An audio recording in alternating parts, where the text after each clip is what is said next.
Président. Je vais commencer par remercier le Premier ministre et son gouvernement pour le travail très grand qu'ils ont abattu.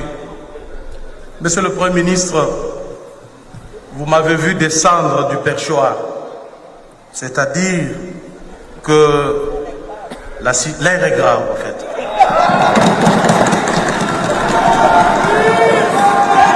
Monsieur le Premier ministre, je vais commencer mon propos par une histoire que j'ai racontée une fois dans cet hémicycle. Cette histoire vaut autant pour le gouvernement que pour l'Assemblée nationale. Avez-vous déjà entendu parler de l'histoire de la dalle gardée par les militaires dans une forêt? C'est-à-dire, monsieur le Premier ministre, dans un royaume, 100 ans après, on gardait une dalle. Mais un nouveau commandant est arrivé dans la garnison. Il pose la question, mais cette dalle, on la garde pourquoi? Personne ne pouvait lui répondre. Ah non, c'est comme ça que nous faisons, nous gardons cette dalle, ça fait des années. Le commandant dit, mais comment on peut garder une dalle comme ça? En pleine brousse, on y place des militaires, dit oui, c'est comme ça, d'habitude c'est toujours comme ça. Et le commandant, très malin qu'il était, il est allé fouiller dans les archives, il s'est rendu compte que c'était une histoire rocambolesque. Qu'est-ce qu'on lui dit? Les documents renseignent qu'il était question d'aller poser la première pierre pour la construction d'une garnison militaire, loin de la ville. Et en principe, on devait construire la dalle pour que le roi demain vienne poser la première pierre. Parce que c'était dans la brousse, les animaux sauvages étaient passés la nuit et ils ont dérangé la dalle. Le matin, le roi ne pouvait pas poser la pierre et il a instruit cette fois-là qu'on construise la dalle et qu'on la fasse garder jusqu'à ce qu'il viendra poser la première pierre. Comme la première pierre n'a jamais été posée, la dalle fut gardée 100 ans.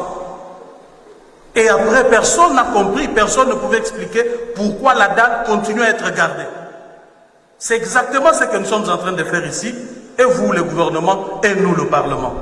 Nous sommes en train de garder une dalle, et lorsqu'on pose la question pourquoi on la garde, personne ne sait répondre.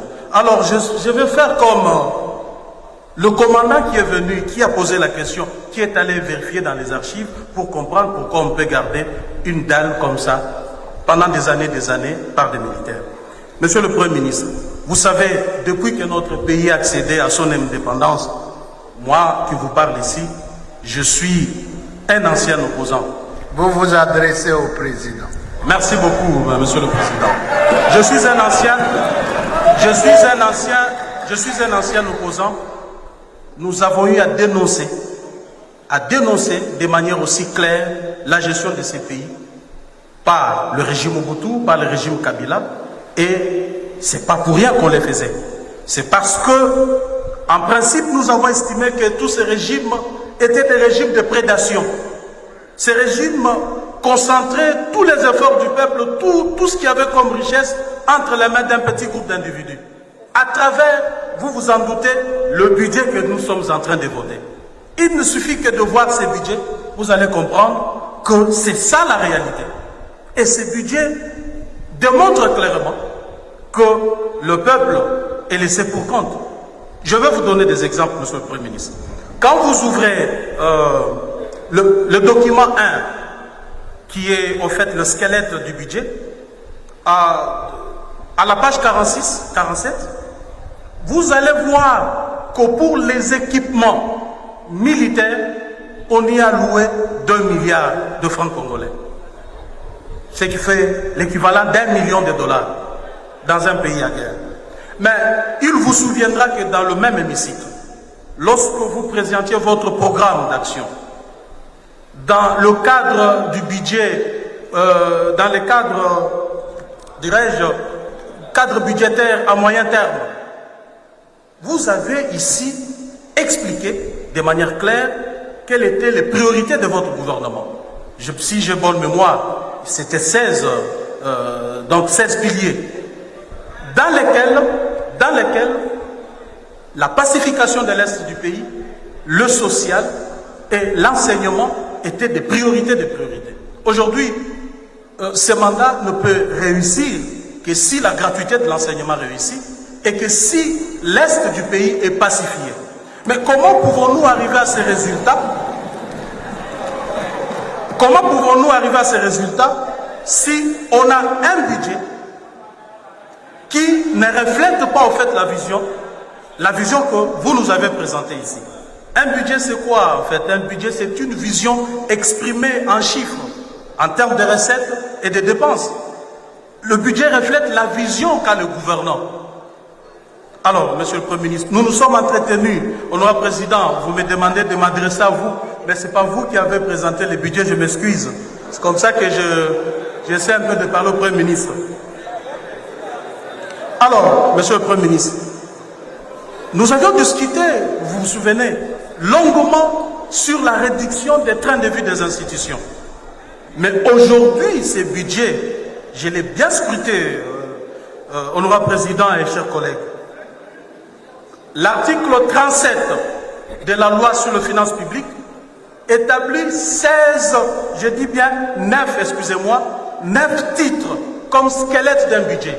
Il s'agit bien de la dette publique en capital, intérêt sur la dette publique, dépenses du personnel, biens et matériels, dépenses de prestations, là où nous trouvons les FCR, de Fonds secret de recherche, FCIR, voyages, tickets et autres, transferts et subventions, dépenses d'équipement, dépenses de réhabilitation, construction, addition d'ouvrages, neufs, prêts et avances.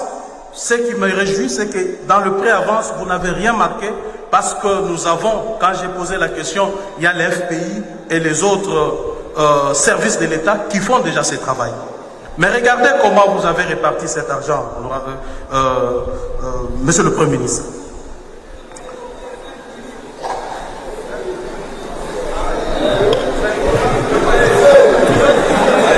Poursuivez. Vous avez alloué au point 4, biens et matériels, ce qui inclut le frais de fonctionnement des institutions. Au point 5, dépenses et prestations, je parle bien de l'article 37 de la loi sur les finances publiques, Fonds secret de recherche, FCIR, tickets de voyage et autres, près de 900 milliards de francs congolais. Et ça alourdit le budget de fonctionnement des institutions. Il y a aussi, dans les transferts de subventions, les interventions, les prestations sociales, Monsieur le Premier ministre, vous y avez alloué 2000 milliards de francs congolais. C'est inacceptable. Monsieur le Premier ministre, notre pays est en guerre. Je vais nous poser la question, nous tous qui sommes ici, qui d'entre nous ici peut accepter que son enfant qui vient de terminer soit l'université, soit les humanités, aille à Kamina faire la formation militaire pour défendre le pays? Personne n'enverra son enfant, justement parce que nos militaires ne sont pas bien payés. Et nous tous ici, nous allons dire que c'est gâcher l'avenir d'un enfant, l'envoyer faire l'armée. C'est inexplicable pour un pays en guerre. Ici, je me rappelle que lorsque le Japon frappa les États-Unis à Pearl Harbor, les Américains furent mobilisés. Chaque dignitaire du régime à l'époque envoyait un enfant faire les services militaires. Les ministres, les députés et autres. Et voir les enfants qui étaient refusés dans les services militaires, beaucoup se pendaient parce qu'ils estimaient qu'ils étaient humiliés le fait qu'ils n'étaient pas acceptés dans les forces armées pour aller défendre leur pays. Et chez nous, nous-mêmes hommes politiques, nous ne savons pas envoyer nos enfants faire l'armée pour protéger notre pouvoir. C'est très grave parce que notre budget pose déjà problème. Je ne veux pas aller dans des... Je vais rester dans les chiffres, Monsieur le Premier ministre. Je vous fais une proposition. En fait, certainement, nous allons, je vais revenir à l'ECOFIN. Mais accordez-moi une minute seulement, je vais aller dans les chiffres que le budget nous a donnés. Monsieur le Premier ministre, en ce qui concerne le fonctionnement des institutions, vous y avez alloué 261 milliards 532 millions 945 588 francs congolais. Nous vous proposons la réduction de 30%.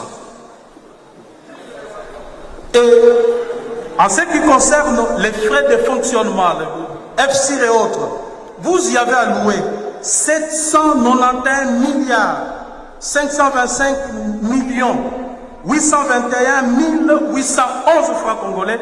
Nous vous proposons la réduction de 50%. Et ainsi de suite, 30% aussi dans les interventions.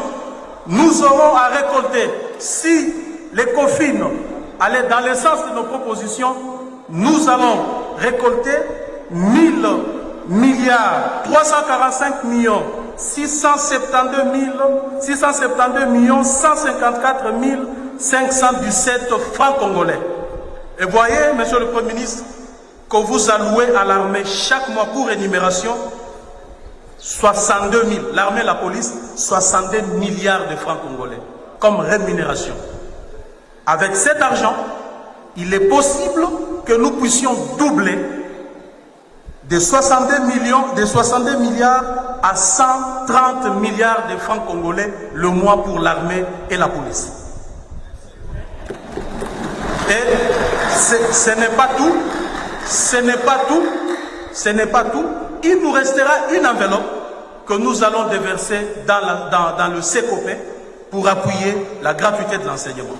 Et parce que, monsieur le Premier ministre, vous allez constater que cette réduction ne touche pas aux droits acquis. Parce qu'en réalité, si nous étions sérieux, on aurait touché même à ce qu'on appelle droits acquis. C'est-à-dire salaire des députés, des ministres et de tout le monde dans ce pays. Parce que nous sommes un pays, nous sommes en difficulté. On ne doit pas donner l'impression que nous demandons à notre peuple de faire des sacrifices, alors que nous-mêmes dirigeants, nous ne faisons pas ces sacrifices. Hein?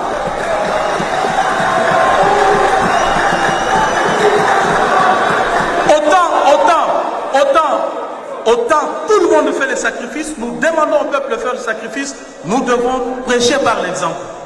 Nous devons accepter qu'aujourd'hui, ce qu'un ministre touchait hier soit divisé par deux. Nous devons accepter que ce qu'un député touchait hier soit divisé par deux. Ce n'est pas du populisme, je suis sérieux et je sais de quoi je parle. Alors, chers collègues, pour chiter, de toute façon, le Premier ministre n'a rien à faire pour l'instant. Parce qu'il a déjà déposé ses projets de budget. C'est nous qui en sommes maintenant le maître. Parce que nous pouvons faire de ce projet de budget tout ce que nous voulons. Et ici, je voudrais bien m'adresser aux collègues de l'Est. Vous qui êtes en proie à l'insécurité. Vous qui souffrez avec nous, bien entendu. Vous qui venez régulièrement ici, arborant des pancartes, voulant sécher des plénières, que l'occasion nous est donnée maintenant de corriger ces budgets. L'occasion nous est donnée de corriger ces budgets et de revoir le tout de fond en comble, de manière à doubler, voire même tripler, le budget de l'armée et de l'éducation. Merci beaucoup, honorable président. Merci, collègue.